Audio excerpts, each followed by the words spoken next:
No Jim Harbaugh, no problem. Michigan goes into Happy Valley and absolutely runs all over Penn State.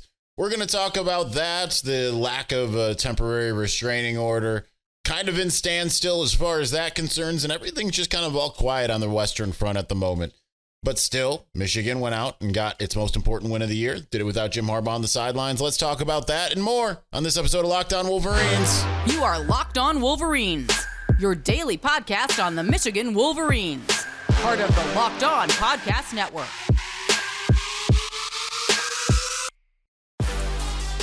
Happy Monday. We're back and doing it. Locked On Wolverines podcast, part of the Locked On Podcast Network, where it's your team every day. I am your man on the ground, Isaiah Hole, publisher of Wolverines Wire through USA Today Sports Media Group. And I do want to, before we even get into it, I want to give you a disclaimer because there were a lot of people taking me out of context from the last show on Friday night. I'm never afraid to admit when I'm wrong, but I hedged so hard that was not done, right? The TRO. I said very, very distinctly that it wasn't, I was hearing from a third-hand source. Therefore, I didn't fully trust it, and yet I had people running with it, being like, "Oh, you can't take this guy seriously." I tell you when something's like, rock solid, and I pretty much hedged it. So don't do that, people. Don't listen to the actual words that come out of my mouth for the entirety of the show. But obviously, the TRO has not been granted. There was a lot of confidence from a lot of people Friday night. My main source was not terribly confident. Said that they would be, quote, pleasantly surprised if it went through, which was kind of the opposite of what everyone in the ecosphere was saying. And here we are. Jim Harbaugh still does not have his temporary restraining order. And the Big Ten hired a local attorney, David Knott, who actually has represented me once before. I can tell you with certainty that I'm not the biggest fan of his. I didn't feel like he represented me happily, even though I paid him. He acted like it was a nuisance. It wasn't like I was calling him all the time. It was, I really just kind of was hands off. But that is why that hasn't gone forth. The judges switched from Timothy O'Connor's to Carol Kunke, and then back to Timothy Connors. And there will be a hearing on Friday. We will see what happens as far as that's concerned. I'm just not going to tell y'all third-party sources or third-hand sources anymore, what I'm hearing and all of that, because some of y'all just don't even appreciate the discourse. Some of y'all. But I guess it's my own judgment for deciding that I was going to bring that to you. Nonetheless, it did not end up going that way, and it didn't end up mattering. Michigan ran all over Penn State. 8 pass attempts, were really 9, but one doesn't count because it was a pass interference. Michigan just running. A lot of times it was stuffed at the line, but then there were a couple explosives like we haven't seen pretty much for the majority of the year. It's happened here and there, but running the football on 3rd and 11 ends up being a 22-yard touchdown for Donovan Edwards. Edwards had a couple. Blake Corum had a 30-yard touchdown. He had another long run. So, this was exactly the type of thing that you want to see. Michigan being able to, as Jim Harbaugh often says, there's multiple ways to travel. You can go by air, you can go by land, and this time they decided to go by land due to it seeming to be a tough sled in order to pass the ball, just because the time was not going to be there with Carson Barnhart, it seemed in particular, incapable of blocking his man. There were some other alarming things that happened in this game, in particular, and actually the good thing is James Franklin didn't seem to notice that his offensive line was regularly getting to the second level, at least on first down, and then second and third down, not so much. If I was James Franklin, I would have changed things up, but it was like he saw what Michigan was doing and decided that I want that for me, and just kind of kept going for it that way too. Drew Aller was not, even though he passed for more yards than J.J. McCarthy, he passed a lot more times, and therefore it did not look nearly as good. Then there's the James Franklining of it all, where chasing points, going for 2 early in the game, which seemed like a bad idea at the time and ended up being a bad idea. If you're a Penn State fan, you had the going for it and then call a timeout and then punt, which is, again, excruciatingly bad decision making. You had the going for two again, which I somewhat defend, but I get the people that don't, and then going for fourth down on like the 30-yard line when you've got 2 timeouts in your pockets and 4 minutes left. I understand you were getting down there. It was two possession time, but like, dude, trust your defense at that point. It just seemed like just terrible decision making. He got outcoached by a guy who was coaching in his second game as a head coach and had found out like an hour before the game that he wasn't going to be out there.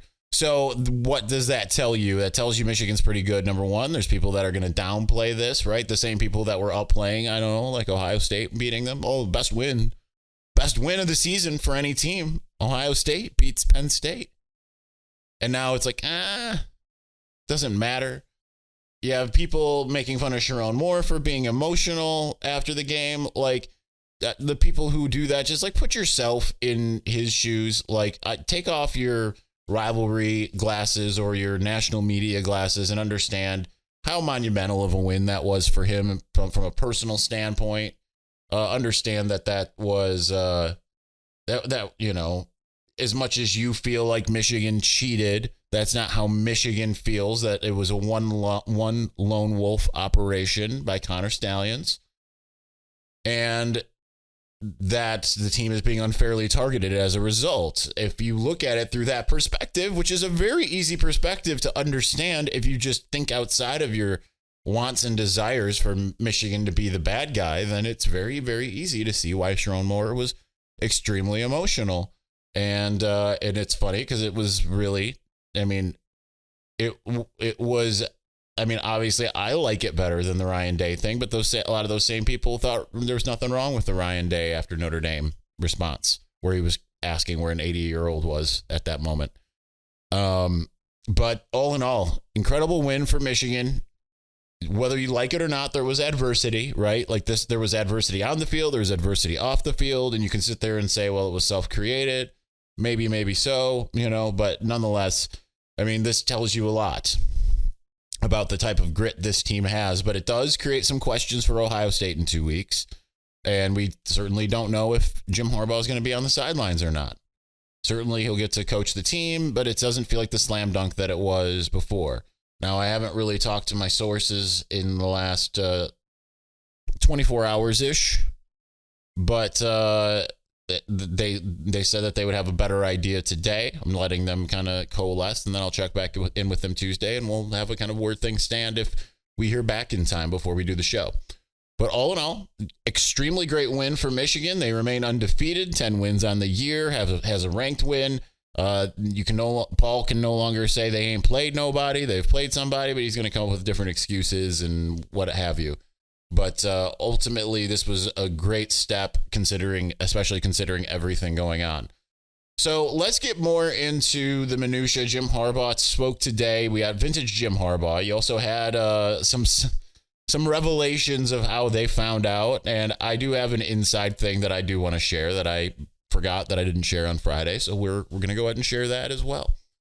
We're going to do that here in just a moment. But before you do. You're not doing this. It's me. Listen, there's so many times that I'm sure that you've wanted to get tickets to the football game. Maybe you were in New York and wanted to see Michigan take down St. John's as they just did. Basketball team's looking really good. Maybe you were trying to go see Metallica this weekend. I actually sold my tickets. I had tickets to both days and I sold them. Large part due to travel, other part just feeling I didn't need to see Metallica again. But nonetheless, you don't have to worry when you're buying tickets to your next event. Gametime is the fastest and easiest way to buy tickets for all the sports, music, comedy, and theater events near you with last-minute killer deals, all in prices, views from your seats, so many different great things about Gametime. Their best price guarantee being among them.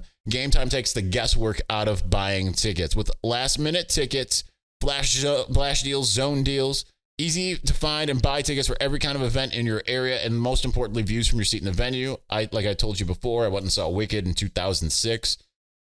Did not have good seats, had obstruction, didn't realize it in advance. So the great thing about Gametime is they've got deals on tickets right to the start of the event, even an hour after it starts. It's the place to find last-minute seats. You can find exclusive flash deals, sponsored deals on tickets for football, basketball, baseball, concerts, comedy, theater, and more. And with zone deals, you pick the section and Gametime picks the seats for an average of an 18% savings. And when you are looking at these very expensive tickets, that's a heck of a lot of money. With the Gametime guarantee, it also means you'll get the best price always, every single time, because if you find tickets in the same row or section for less, Gametime will credit you 110% of the difference. So take the guesswork out of buying tickets with Gametime. Download the Gametime app, create an account, use the code LOCKEDONCollege for $20 off of your first purchase. Terms apply. Again, create an account and redeem the code LOCKEDONCollege for $20 off. Download Gametime today. Last minute tickets, lowest price guaranteed.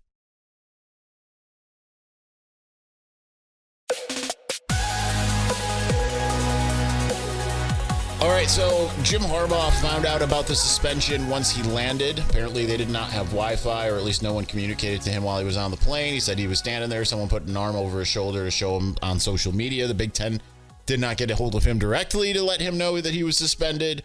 We already know it was kind of like a punk move, the way that everything went down. Certainly kind of turned a lot of media people's attention. I saw a lot of national media people. You can look on Wolverines where I compiled some of them, of just people being like, hey, wait a minute. If Michigan was wrong, at least punish them wrong.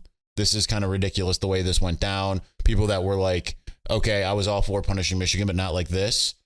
So they told ESPN, the Big Ten, told ESPN this was coming down the pike and did not tell Michigan. Michigan found out more than 30 minutes later, and they were rightfully incensed.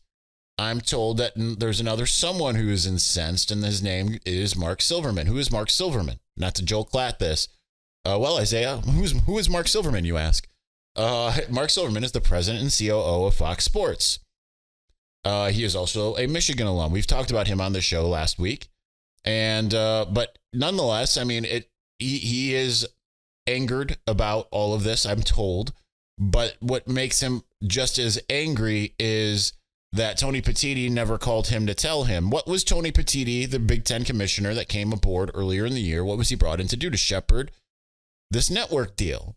What should you maybe not do if you're Tony Petitti? Anger the person at the head of the network that already is likely talking to Michigan. I'm hedging there. No reason to hedge, but some of y'all hate my crypticism. I almost said criticism, and then I almost said something else that doesn't make any sense. But okay, so Mark Silverman has been in communication with Michigan, allegedly, and he is more than upset about how all of this went down. Again, remember, ESPN is, even though they have more of a news arm than Fox Sports, that is a rival. That is a rival of Fox Sports, who has the landmark network deal with the Big Ten, and the Big Ten commissioner brought in to shepherd a deal with said network, decided they were going to go to the rival network and be like, yo, here's the scoop. Now, whoever it is, and there was a really funny, I think it was Wolverine Beat on Twitter, tweeted like, well, Tony Petitti's got underlings that are giving this to ESPN, then he should be punished, because we all know that the head is responsible for the crimes of the underlings, in a delicious twist of irony. But it is a situation that is going to continue to devolve, I would imagine. Can you imagine how Mark Silverman will feel if Jim Harbaugh is not on the sidelines for the Ohio State game, aka the biggest game of the year? How much will this continue to push Fox and Tony Petitti apart? Because it is my opinion, as much as I told you, hey, Michigan's had these conversations about leaving the Big Ten, I mean, it will ultimately, if this is a sour relationship now, it's probably irreparable at this point. There's no way that Michigan will ever trust Tony Petitti to ever do anything again, right? Like, not even like, hey, I'm coming to your game or anything like that. It's just not going to be how that goes. And certainly it's going to be, any event where it's a Michigan-centric crowd, say like the Big Ten championship, should Michigan beat Ohio State and make it there. It's not going to be a very friendly environment for Mark Petitti, or Tony Petitti rather. And so I think that it's one of those things where it probably eventually will come down to Michigan versus Tony Petitti. Michigan will outlast Tony Petitti, I would imagine. Otherwise, I mean, what are you doing here, guy? And I'm ignorant to how the Big Ten operates, but I do know that when it comes to the TV and because Fox in some ways is almost like his boss, right? It's just like in anything in sales, you can't upset your biggest client. And in a way, that's what Fox is. So good move, Tony Petitti, for alienating the president and COO of the network, who also happens to be a Michigan fan. So there you go. That's your little piece of inside knowledge. Let's talk about the press conference today, because it was super vintage Jim Harbaugh. I know this is the light on information. This is what this usually is, right? We're not usually doing a bunch of insider stuff on this show, but we've been doing it for 3 weeks because we've been able to. So I gave you a little insider nugget. There's really nothing else going on. It's all quiet on the Western Front, as I said. So this is going to be a little bit more of a normal week, probably, unless the Athletic drops whatever it's supposed to drop, which I think is going to take a little bit of time, personally. And we'll see when that happens. But let's talk about Jim Harbaugh's press conference. Let's do that here in just a moment. Before we do, listen, we spent a lot of time talking together, you and I. We get fired up together on wins and losses, who starts and who sits. I'm thankful for that connection that we have. And today I want our chat to be a little more personal. I just learned that you can get a 1-year supply on ED medications. You realize that what that means? Bring on extended travel. Bring on the next natural disaster or supply chain issue. You are covered, my friend. You don't have to worry about whether or not you can refill your generics for Cialis, Viagra, or Revatio, however it's said, prescription. And it is possible because of our friends over at Jace Medical. Go online at jacemedical.com to receive your 12-month supply or your daily medication. Remember to use that promo code LOCKEDON at checkout for a discount as well. A verified customer had to say this about Jace. I'm thankful for this service. Supply chain issues caused me to cut pills in half to have it. I order most of my daily meds with a year supply. I also ordered an antibiotic kit. I feel secure now. Prices are lower than local pharmacies. I highly recommend this for everyone. If you or someone you would love to get some peace of mind by having a year's supply of any daily med, go to jacemedical.com to see if it's offered to you. Remember to use the promo code LOCKEDON for $20 off of your purchase. I have the antibiotics kit, or at least I got it and gave it to Sarah and the boys. Let me tell you, it's a godsend. Highly recommend it. jacemedical.com, promo code LOCKEDON.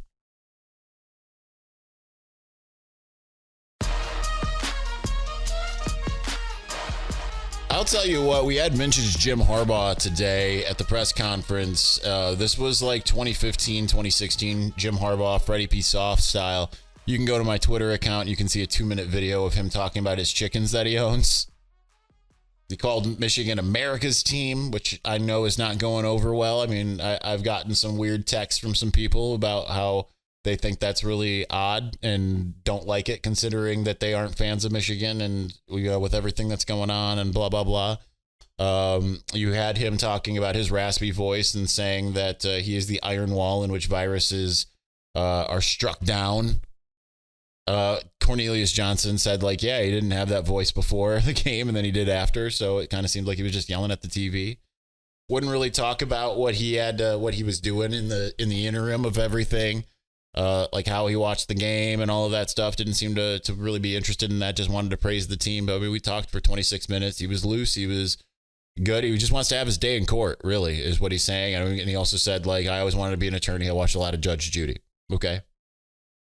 This is a man who is as loose as possible, right? Now, I'm sure, I remember the last 2 weeks we've seen with the typical rival people being like, the walls are closing in. Look at how weird he is. And it's like, well, that's just him. That's just his face. That's just what he looks like. Okay.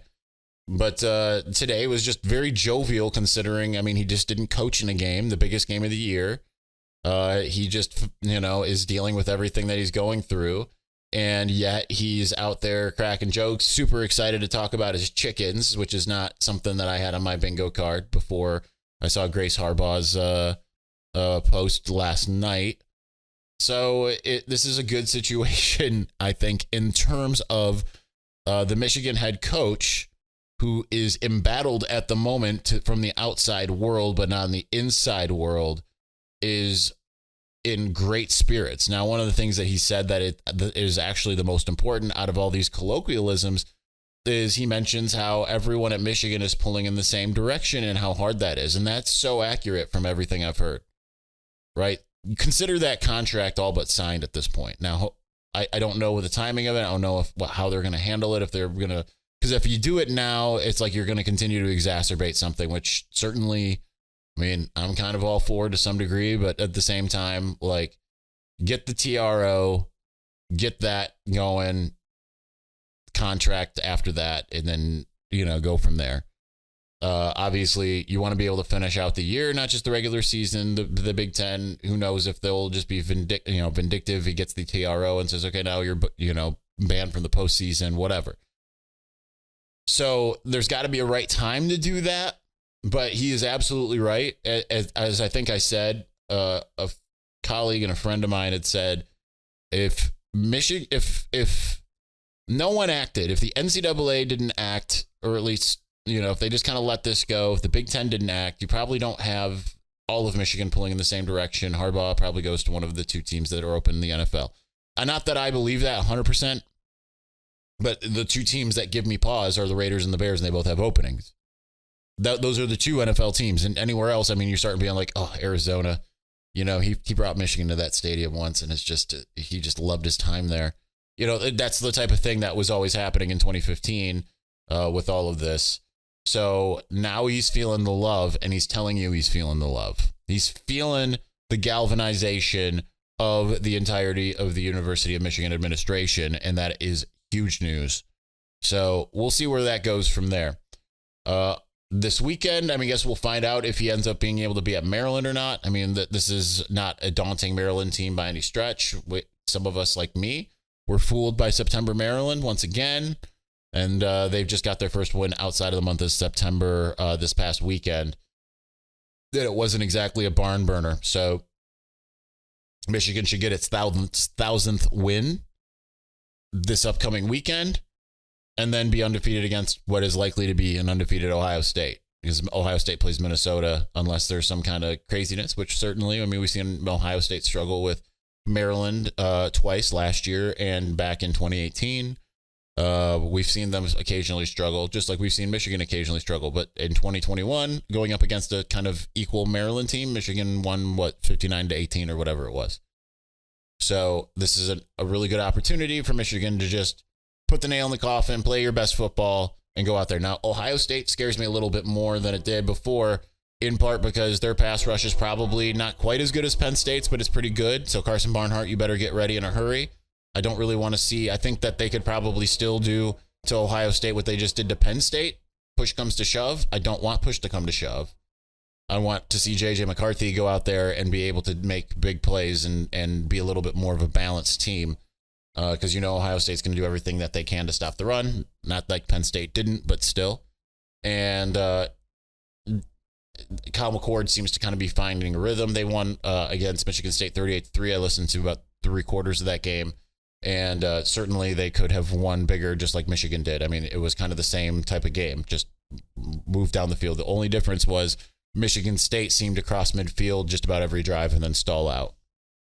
But these seem to be two teams that are playing their best football. I still think Michigan's the better team, but your offensive line's only as good as all five put together. Carson Barnhart's great in the run, was not great in the pass in this particular game.